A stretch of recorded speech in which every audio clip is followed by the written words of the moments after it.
Friends, இந்த வீடியோல 30 ஹிந்தி வினைச்சொற்களை பார்க்க போறோம். இது பார்ட் 4. ஓகே, இப்போ நீங்க ஒரு கடைக்கு போறீங்க, போய் பொருள் வாங்கலான்னு. அப்போ என்னென்ன வினைச்சொற்கள்லாம் செயல்பாட்டுல இருக்கும் அப்படின்னு சொல்லி ஒரு ஆர்டர்ல நம்ம பார்க்கலாம்.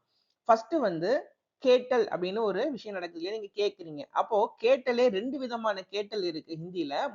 கேட்டலும் 2வது கேட்டலையும் நீங்க கவனிங்க. அது அது வந்து பாருங்க, பூச்னான்னு ஃபர்ஸ்ட் குடுத்துருக்கேன். 2வது கேட்டலுக்கு வந்து மாங்னா அப்படின்னு குடுத்துருக்கேன். இப்போ பூச்னா அப்படிங்கிற அந்த அதுவும் கேட்கிற அந்த செயல்ல உண்டான ஹிந்தி வார்த்தை தான். ஆனா அதுல என்னன்னா ஆஸ்கிங் எ மேட்டர்ன்னு அங்க நான் குடுத்துருக்கேன். ஒரு விஷயத்த கேட்கிறீங்க. இப்ப வந்து சமை பூச்சோ அப்படின்னா, நேரம் என்னன்னு கேளு அப்படின்னு நீங்க ஒருத்தர பார்த்து சொல்லுவீங்க. அதே ஆம் மாங்கோ அப்படின்னா, மாம்பழத்த கேளு அப்படின்னு நீங்க ஒருத்தர பார்த்து சொல்லுவீங்க. அப்ப என்ன முடிவுக்கு வரும் அப்படின்னா, ஒரு பொருள நீங்க கேட்டீங்க அப்படின்னா, கேட்கிற அந்த செயலுக்கு வந்து மாங்கோ அப்படின்னு தான் ஹிந்தியில நீங்க சொல்லணும். அதே வந்து மாங்னா, அதே கேளு அப்படின்னு நீங்க இன்னொருத்தர சொன்னீங்கன்னா, மாங்கோன்னு சொல்லிருவீங்க. பூச்சுனான்னா, சாதாரணமா ஒரு விஷயத்த கேட்கிறது. இப்போ 3வதா இருக்க கேட்டல்னா, காது குடுத்து கேட்கிறோம் இல்லையா? அந்த கேட்டல். இல்ல கவனித்தல் அப்படி கூட நீங்க சொல்லலாம். இப்ப நீங்க கேட்டுட்டீங்க. அப்ப கடைக்காரர் கவனிப்பார் இல்லையா? அதுதான் சுன்னனா. அப்புறம் அவர் பொருள போய் எடுப்பாரு. எடுத்தல்னா லேனா. கொண்டு வருதல் அப்படின்னா லானா.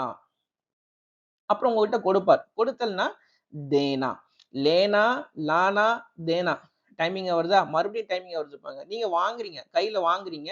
வாங்குதல் அப்படின்னா லேனா.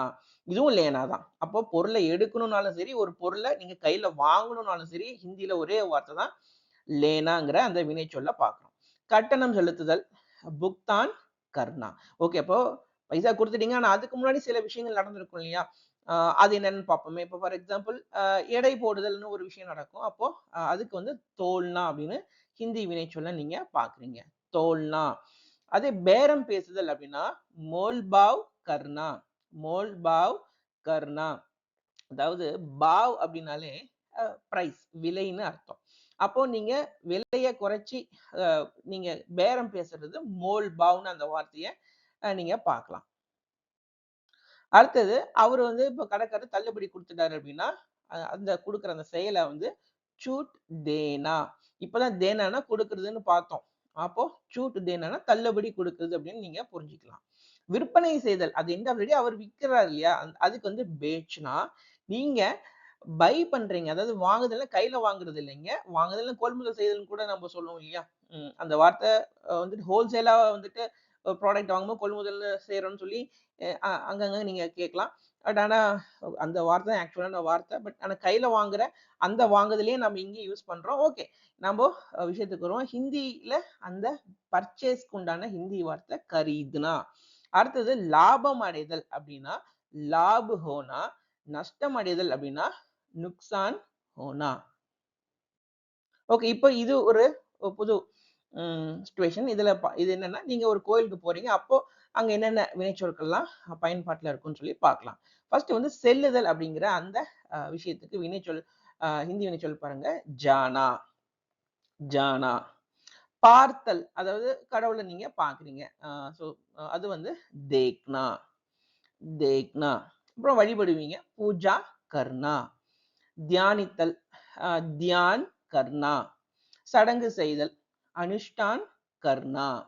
அனுஷ்டான் கர்னா. ஓகே, இப்போ இது வேற சிச்சுவேஷன். ஒரு அம்மா வந்து சாப்பாடு செஞ்சு தன்னுடைய பையனுக்கு ஆ சாப்பாடு அவன சாப்பிட வச்சுட்டு, அதுக்கப்புறம் அவன தூங்க வைக்க போறாங்க. இப்போ என்னென்ன வினைச்சொற்கள்லாம் பயன்பாட்டுல இருக்குன்னு பார்க்கலாம். ஃபர்ஸ்ட் வந்து சமைத்தல் அப்படின்னா கானா, பனானா.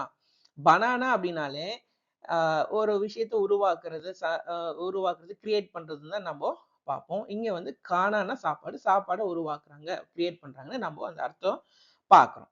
உணவிடுதல், அப்போ குடுக்குறாங்க, சர்வ் பண்றது. கானா, லகானா.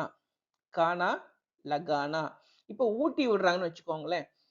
ஊட்டி விட்டாங்கன்னா கிலானா, கிலானா. ஓகே, இப்போ அ இந்த இன்னொரு பக்கம் பாருங்க. இப்போ அந்த பையன் இருக்கான். அவன் ஃபர்ஸ்ட் என்ன பண்ணுவான்? சாப்பாடு சாப்பிடுறதுக்கு முன்னாடி ஸ்மெல் பண்ணுவான். அப்ப நுகர்தல்னா சூங்னா, சூங்னா. அப்புறம் சாப்பாடு உள்ள போனோனே மெல்றது சபானா, சபானா. சுவைத்தல்னா சக்னா, சக்னா விழுங்குதல், ஸ்வாலோயிங் இருக்கு இல்லையா? நிகழ்னா, நிகழ்னா, நிக்கல்னா கிடையாது. நிக்கல்னா அப்படின்னா ஒரு பொருள ரிமூவ் பண்றதுன்னு ஆயிரும். அதே நிகழ்னா அப்படின்னா தான் நாம விழுங்குதல் அப்படிங்கிற அந்த வினைச்சொல்ல பார்க்கிறோம். சாப்பிடுதல் அப்படின்னா காணா. ஓகேவா? அப்போ காணா அப்படின்னா சாப்பாடு அப்படிங்கிற பொருளையும் மீன் பண்ணும். சாப்பிடுற அந்த செயலையும் காணாங்கிற வார்த்தை மீன் பண்ணும். அடுத்தது குடித்தல் அப்படின்னா பீனா, பீனா. அப்புறம் தூங்க தூங்க போயாச்சு அந்த பையன். தூங்குதல் அப்படின்னா சோனா, சோனா. ஒரு இன்ட்ரெஸ்டிங்கான விஷயம் பாருங்க. சோனா அப்படின்னா ஹிந்தியில தங்கம் அப்படிங்கிற அந்த மீனிங்கும் வரும். இங்க சோனானா ஒரு வினைச்சொல்லா பார்க்கும்போது அது தூங்குதல் அப்படிங்கிற ஒரு வினைச்சொல்லாவும் பார்க்கிறோம். ஓகே ஃப்ரெண்ட்ஸ், இது மாதிரி இன்னொரு இன்ட்ரெஸ்டிங்கான வீடியோல நம்ம பார்ப்போம். பை.